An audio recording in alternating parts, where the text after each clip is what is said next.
very clear they're very different cases.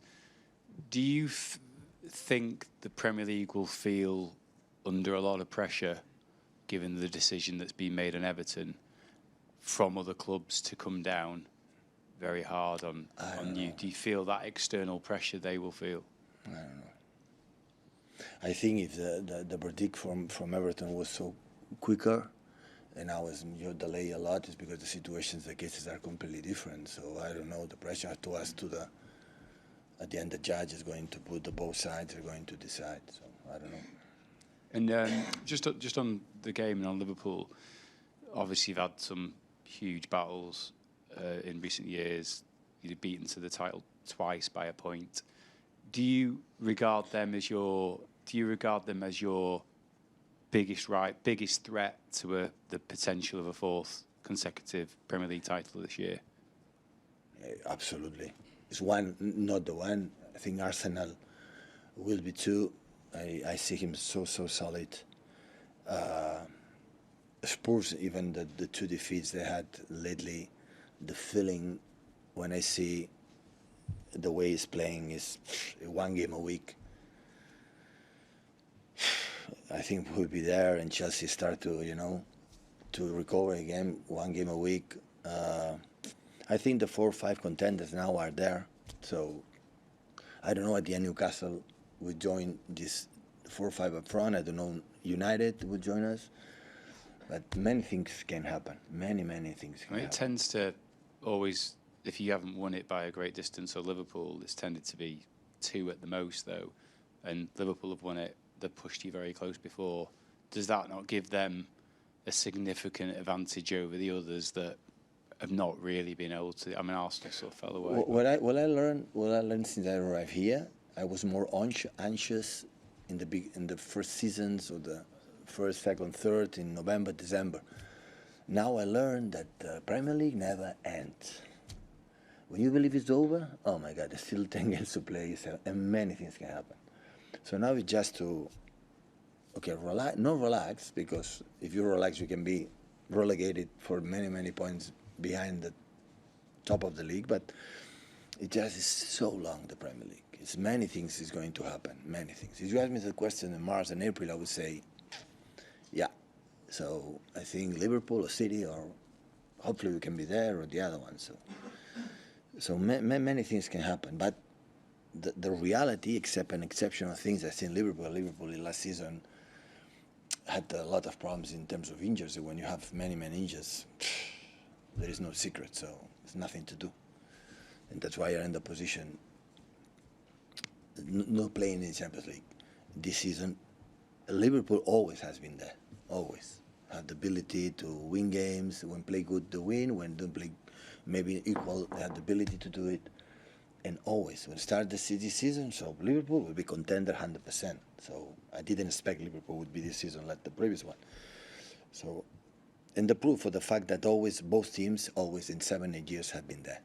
And why should not rely on both teams? Yeah, of course. But we have to win it on the field, and tomorrow with our people, we are going to perform well. Hello, Pep.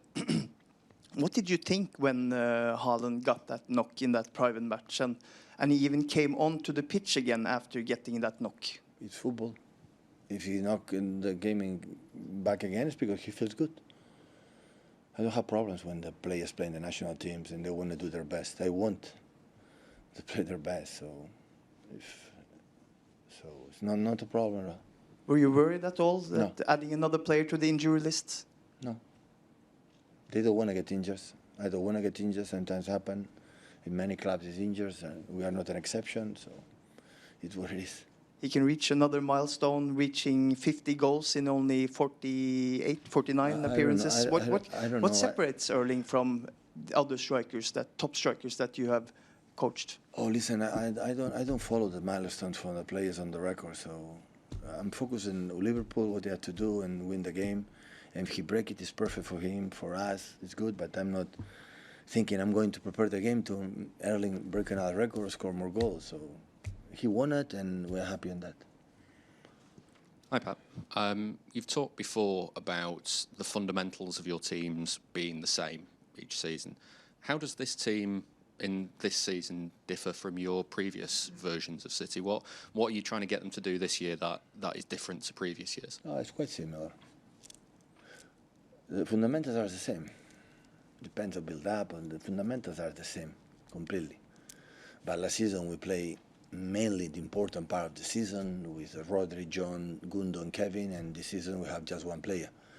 So the basis is the midfield, the 4 players, now you just play one, so you change a little bit. There is some players that need to adjust something, like these 4, they win it blindly, you know? They know exactly what they have to do. They don't need to talk to me. They don't need to be there. All of them, the 4 names I said to you, is 7 years together, 8 years together. So now 3 of them are not involved, and of course the new ones have to adjust and know live with each other. But that's why I'm really surprised for these situations. But always I believe the core of the team always is in the middle.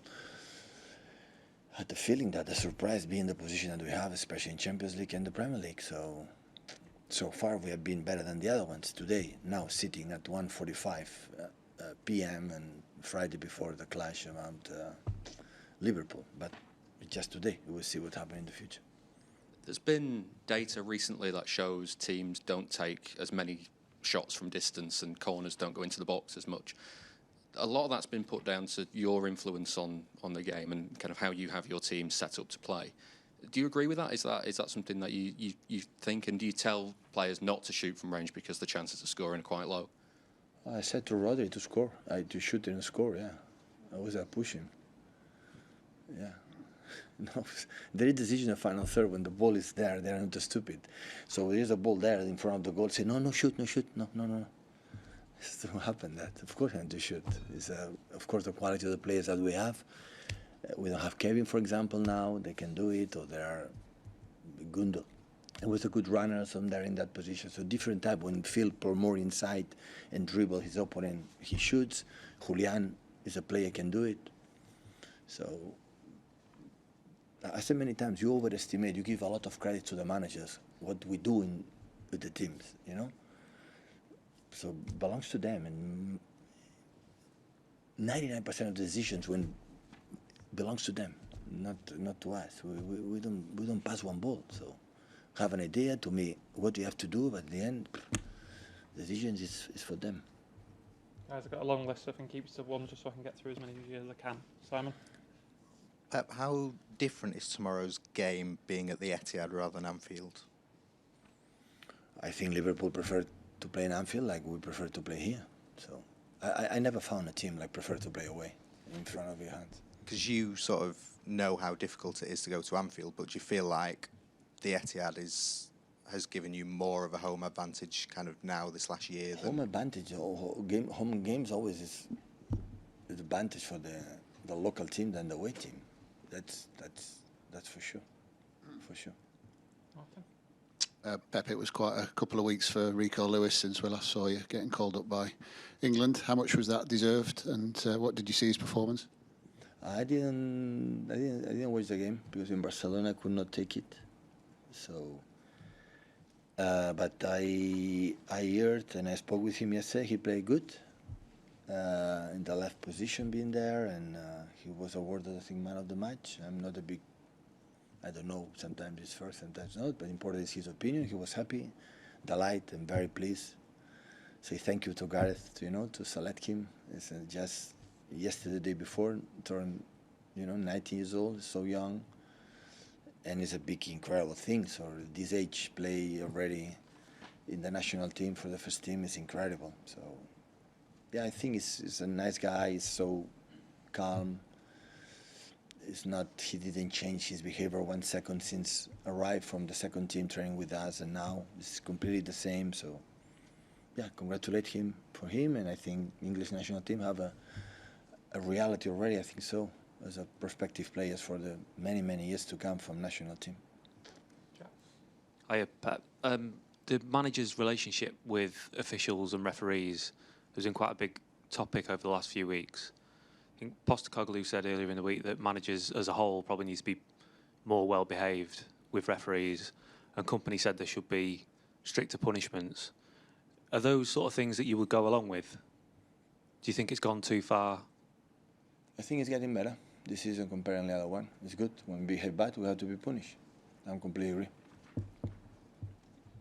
Do you think the behaviour of the managers is getting better, or the fact that you're being punished is better? Comparing last season, I think so, but because the streak is ruled, I've been punished 3 yellow cards, and after that, I was suspended in Wolves game.